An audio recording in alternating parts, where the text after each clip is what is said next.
কি চাইতেন? পরবর্তীতে তাদের রিয়াকশন কি ছিল যখন আসলে আপনি বাংলাদেশের দলকে মানে ক্যাপ্টেন্সি দিচ্ছিলেন?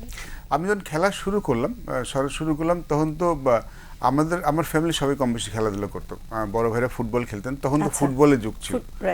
তো ভাইয়াদের কয়েকবার অ্যাক্সিডেন্ট দেখেছি, হাত পা ভাঙতে দেখেছি দুই ভাইয়েরই। তো মা কখনো চাননি আমি বাসার ছোট ছেলে যে ছেলেটাও যাক, ছেলেটাকে কোনো অ্যাক্সিডেন্ট হোক। আম্মা চাইতেন আমি দাবা খেলি, দাবাতে ইঞ্জুরি এই জন্য।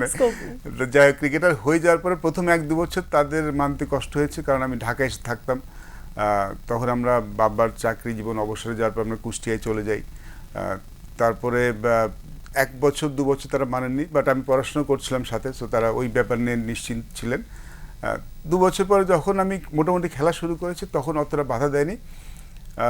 খুশি তো সবসময় ছিলেন, যখন শুরু করেছি সবসময় ছিলেন। ক্যাপ্টেন হওয়ার আগে যখন বাংলাদেশ দলে ঢুকলাম তখনও তারা খুব খুশি ছিলেন এই জন্য যে মফস্বলের শহরে আমার জন্য তারা একটা পরিচিতি পেতেন, সেটা আমার মাকে খুব আনন্দিত। আমি একবার আমার বাসাতে কখনো আমাকে কেউ কিছু বলেনি, বাট আমি একদিন শুনেছিলাম মা কোথাও কোনো একটা ফাংশনে গিয়েছিলেন আর কি, তো সেখানে কেউ হয়তো বলছিল এটা হাবিবুল বাসার সুমনের মা, সেটা মা খুব খুশি হয়েছিলেন। গর্বের সময় এটা মা আমাকে বলেন না, একজনকে বলছিলেন, বাইরে আমি শুনতে পেয়েছিলাম, সেটা মাকে নাকি অনেক খুশি করেছিল। একদম শুরুর দিকের কথা বলছি আমি আবার। চমৎকার। আসলে এই প্রশ্নটা আমার মনে আসলো আপনার কথা শুনে, যে আপনি যেটা বলছেন আপনার মার মনে সবসময় যেটা নিয়ে আসলে ভয় ছিল, যে কখনো কিরকম অপ্রীতিকর কোনো ঘটনা ঘটেছে কিনা, কোনো ইনজুরি আপনার খেলার সময়?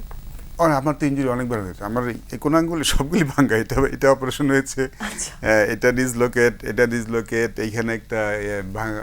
আমার কোন আঙ্গুলে দেখবেন সোজা নেই, 4-5টা ইনজুরি হয়েছে। পায়ের নখ ভেঙেছে, ইনজুরি বেশ বড় বড় ইনজুরি হয়েছে, বাট তখন প্রফেশনাল জীবনে ঢুকে গেছি। মা কান্নাকাটি করতেন, কিন্তু কিছু পেতে হলে আসলে কিছু হারাতে হয়, তো মেনে নিয়েছিলেন আর কি।